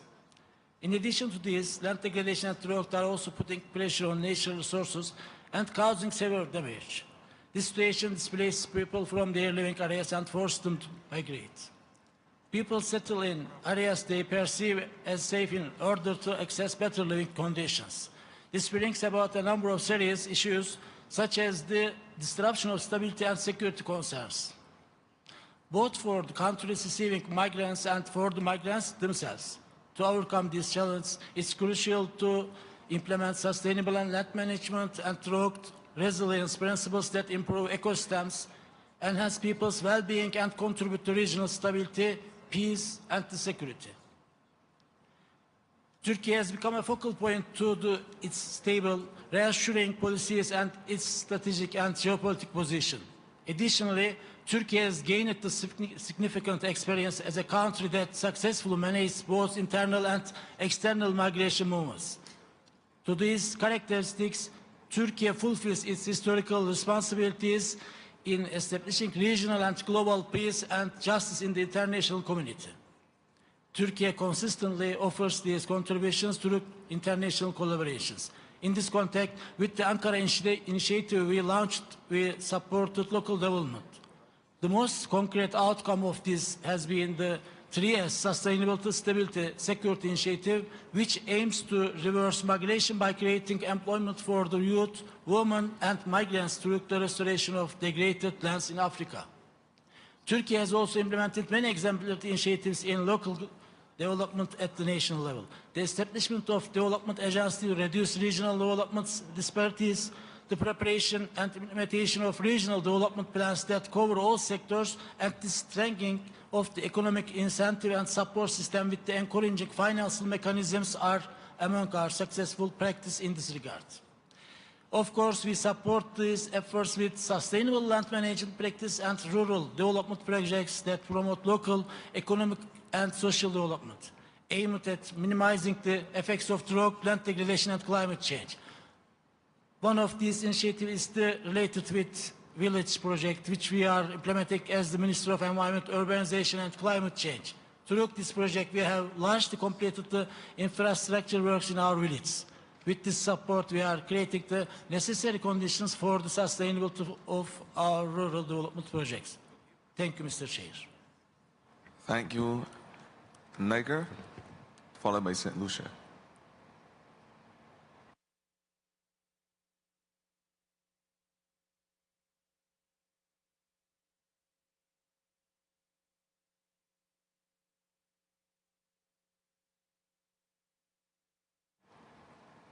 Mesdames et Messieurs, Ladies and gentlemen, distinguished delegates, I would like, on behalf of the Hydroelectricity and Agriculture Minister of Niger, congratulate you and thank Saudi Arabia for the excellent organization of the 16th session of the COP of the UNCCD. As you know, Niger is facing very diverse and complex changing needs. It's facing environmental upheavals that are exacerbated by climate change and land degradation. We have 87% of our population that's dependent on agriculture and livestock raising for their livelihoods. Our national economy and our communities are therefore very vulnerable to climate and environmental change and to natural resource pressures. Human mobility is linked to it's a historic phenomenon linked to changes in Western Africa, and it's also being mainstreamed into our adaptation strategy. For example, in October, we recorded 34,628 migrants in outgoing, 45% were outgoing and 33% were incoming and 22% internal. And this shows the links between climate change, security threats and population increase. All of this is all of this is leading to people, it's reshaping habitats and livelihoods and access to resources. So today we don't just have one adaptation strategy faced to the climate and environmental and socio-economic risk that we face today. People are moving towards the coastal zones and mining zones. They are looking for new economic alternatives. This is pushing them into migration. Climate change and especially combating desertification. These are issues of paramount importance for Niger, and they require holistic approaches. These are issues not just for Niger. We believe in our country that if we want to regulate migration, we need to create activities that are focused on preserving our resources, nature-based solutions, and supporting young people and women. After all, these are the most vulnerable groups. We have to help them to develop viable economic projects, sustainable projects. Thank you. Thank you. Up next is St. Lucia, followed by Iraq. Thank you, Mr. Chair.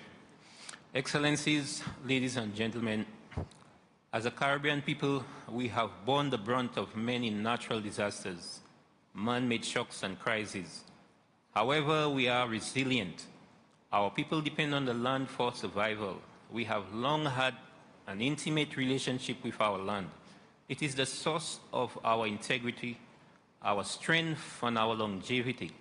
The issue of drought is becoming a more impactful phenomenon on small island developing states. And although surrounded by water, the amount of fresh water available for agriculture and domestic use is rapidly diminishing. The Caribbean islands are some of the most drought-prone and water-stressed areas. The current drought situation exacerbates existing vulnerabilities within the agriculture sector.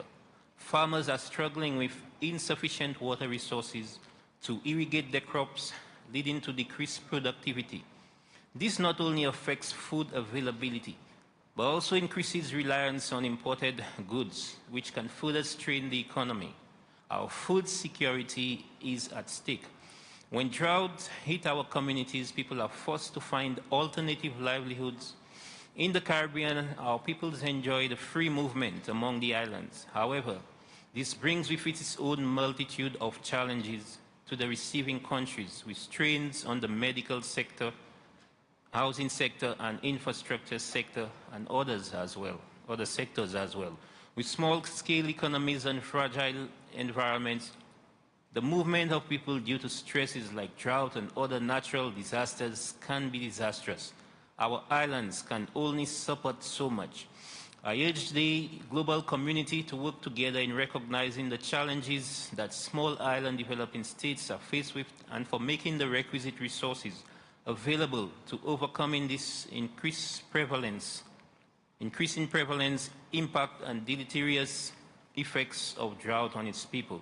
Addressing the challenges of drought and land degradation requires a multifaceted approach involving innovative practices, community involvement, supportive policies, and international cooperation. By prioritizing those strategies today, we can ensure a more resilient future for the Caribbean and the wider seas community in general, one where our natural resources will be preserved for generations to come. Ladies and gentlemen, I thank you. Thank you, St. Lucia. We will now have Iraq, followed by Guatemala. شكرا سيادة الرئيس. Thank you, Mr. Chair. We in Iraq hope to become a green and sustainable Iraq as in the past, and to find a solution to degradation, sandstorms, dust storms, and migration. We want to create sustainable societies and to contribute in international and regional efforts to promote measures according to the UNCCD and according to the strategic framework 2018-2030. We want to harmonize our national policies with the needs of the local population and to improve our ecosystem so that we can be resilient to major environmental challenges. We have adopted major initiatives, including acting on many axes in order to develop our regional and international management of water resources, and to have also cross-boundary areas that are managed in a sustainable manner. We want to improve the productivity of our land, and we are working on adaptation with climate change.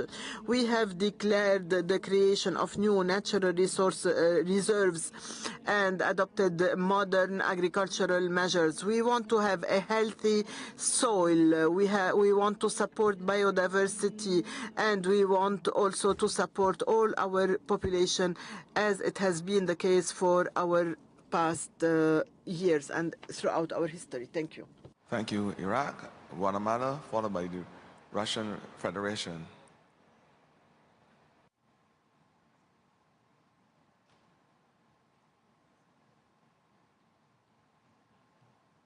Guatemala?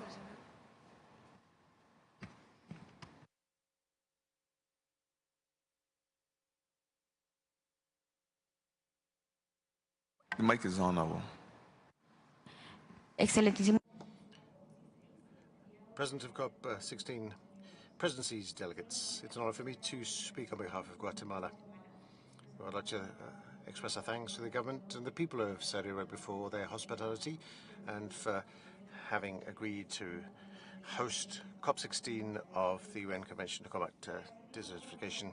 I'd like to thank the Secretariat for efforts made also. For us, we should underscore the global commitment to tackle the challenges linked to desertification, land degradation, and drought. Guatemala is one of the 20 mega diverse countries in the world, and people agree we are pluricultural, multi-ethnic, and multilingual.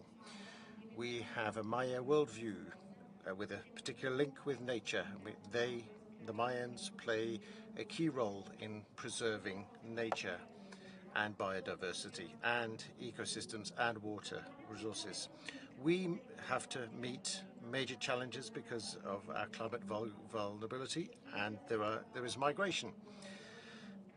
The Central America corridor sees millions of people at risk of being displaced because of environmental degradation and drought, which affects vulnerable populations, and Guatemala is no exception. Desertification affects more than 32% of agricultural land in the country, especially in the Altiplano regions and the dry corridor regions. This year, 15 main foods from the basket increased 17% more than last year. In addition, another important factor linked to migration is precisely that. In 2024, 178,000 hectares of forests burnt, an increase of 560% as compared to the increases in the last 10 years. Despite all of this, we are committed to act by creating a national strategy to recover our forests, whereby for 2027 our aim is to have a zero balance in a loss of forests in our country. To conclude, migration in Guatemala cannot be understood unless you analyze the structural causes triggering it, such as land degradation, etc., affecting especially women and girls, which is why we appeal to the rest of the world. We must scale up efforts in public policies to promote sustainable management of land. We need to transform this crisis in an opportunity to guarantee decent living standards and means of livelihood, which is crucial for the stability of our country and of our region. Thank you very much. Thank you, Guatemala. Russian Federation. Mr. Chairperson, colleagues, the Russian Federation has taken the floor to exercise its right of response following the statement made by Ukraine. We reject firmly the accusations against our country, which are not connected to the subject that we are dealing with today, namely the Convention on Combating Desertification. This convention has shown itself to be an authoritative, depoliticized platform for a constructive exchange of views on the most serious issues regarding desertification and land degradation. And it is precisely in this way that we see this multilateral mechanism, and we hope that all participants will be committed to the principles and goals of this convention. And I would like to note separately that Russia's actions are we were compelled to do this to respond to the terror that Kiev was pursuing against its citizens since 2014, more than 8 years. Russia is legitimately acting to protect its citizens, exercising its right of self-defense in line with Article 51 of the UN Charter, as was enshrined by the security. And regarding the Kakhovka Dam, let me note that Kiev did not even hide its sabotage and terrorist activity. As was noted by the Ukrainian General Kovalchuk in an interview with the Washington Post in 2022 in December, the Ukrainian forces deliberately struck the dam using a HIMARS missile, they hit one of the locks of the dam to make a hole to see how high the water level in the Dnieper River would come, and this says everything. And so we would call on stopping to use such a platform to make accusations. We call for depoliticized mutual action within the convention. Thank you. Thank you, Russia. South Africa. Thank you very much, co-chairs. We are well aware that the UNCCD reporting data dashboard of 2022 highlighted that about 1.2 billion people globally that are exposed to land degradation, while approximately 1.84 billion people are exposed to drought. Excellencies, land degradation, desertification, and drought are exacerbated by factors such as, amongst others, conflict, poverty, unpredictable weather patterns, and weak democratic governance. These factors somehow contribute to migration, which ultimately affects vulnerable communities.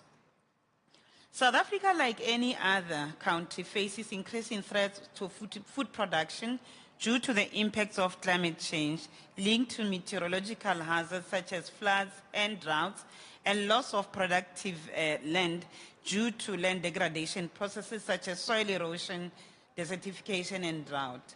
In this regard, there is also internal migration of people in search for better economic opportunities, and as land becomes unproductive to sustain livelihoods. In 2023, the Cabinet of South Africa adopted a national assessment report on the linkages between migration and land degradation. The report attests to the fact that there is internal and external migration in the country due to DLDD, climate change, and other environmental factors. This assessment further recommended that addressing the challenge of migration linked to land degradation requires scaling up of efforts for mobilization of resources for land restoration, strengthening synergies among the Rio Conventions and other multilateral environmental agreements, accelerating awareness raising on land degradation and drought, improving capacity of traditional leaders, implementation of land restoration, rehabilitation, climate mitigation and adaptation projects and programs. Distinguished delegates, it is important to note that land is a fundamental asset for most of the vulnerable population in developing countries. It is our view and our wish that this COP should reach a consensus to accelerate the mobilization of substantial resources for the implementation of large-scale restoration and drought-resilient projects and programs that will restore degraded landscape and promote sustainable land management. We therefore should aim to foster an environment where effective policies, best practices, and lesson learned will be shared among partners and stakeholders in order to address these challenges that face us. Distinguished delegates, as part of South Africa's G20 presidency in 2025, His Excellency President Ramaphosa announced today that one of the key priorities is strengthening disaster resilience in order to escalate discussions on climate-induced disasters and advocating for enhanced global support for post-disaster construction, particularly for vulnerable nations. This will, amongst others, contribute to elevating issues of forced migration, security, and prosperity, especially on the global stage. In conclusion, we look forward to contributing meaningfully in discussions throughout this COP. I thank you. Thank you. We will now have finally the representative of civil society.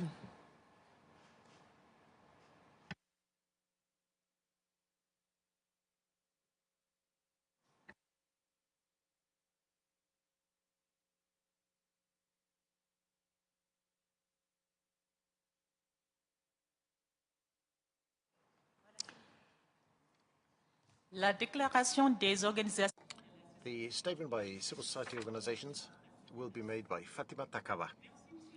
Thank you, Mr. Chairman. Ladies and gentlemen, on behalf of civil society organizations accredited here, involved in COP16, we welcome this opportunity given to us to tackle the crucial issue of forest migrations triggered by land degradation and drought. These challenges affect disproportionately the vulnerable, thus destabilizing ecosystems, the economies and communities. We call upon all stakeholders and states parties to commit themselves on these various points. Following points. Number one, increase national plans to combat drought and to promote sustainable use of land, and integrated management strategies which are inclusive and based on proven data. The policies you adopt should give priority to agroecological approaches to sustainable agricultural systems, safeguarding water sources, and embodying indigenous and local knowledge, including modern ways of managing drought. That was number one. Number two, set up governance frameworks that address the needs of the vulnerable in all affected areas. In particular, women, the young, indigenous peoples, and local communities, by ensuring that involving all of these in decision-making processes. Number three, ensure that the financial resources that are appropriate and accessible and go directly to local leaders to strengthen their resilience. We enjoin you to encourage, to attract investment in drought resilience rather than financing hosting of migrants. Number four, looking at the transboundary impacts of droughts through coordinated strategies regionally, nationally, and locally with local authorities. These strategies must take into account the gender issues, the youth issues, integrate management of land and ecosystems and water, whilst also guaranteeing data-based planning to tackle security risks. Number five, share national regional actions that are successful, such as reforestation and water management that are community-led, in order to give priority to evolutionary solutions. Finally, respect your commitments in the context of the UNCCD and to strengthen cooperation with the Rio Conventions, the three, CBD, UNFCCC, and UNCCD, to strengthen resilience and mitigate migration. To conclude, migration triggered by drought and land degradation is a matter pertaining to human rights which calls for urgent, innovative, and inclusive action. We enjoin parties to give priority to equality, equity, inclusiveness, security, and sustainability as main fundamental principles of their commitments. Together, we can transform to create a fairer and more prosperous future for all. Thank you. I want to thank you all for participating in this session, and I would like to now hand over the floor to the President. Mr. President.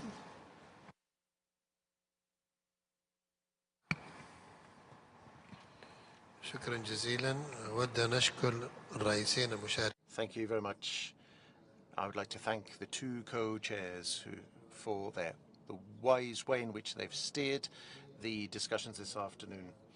May I also thank all those who have taken the floor this afternoon to participate in the exchanges of views of this meeting.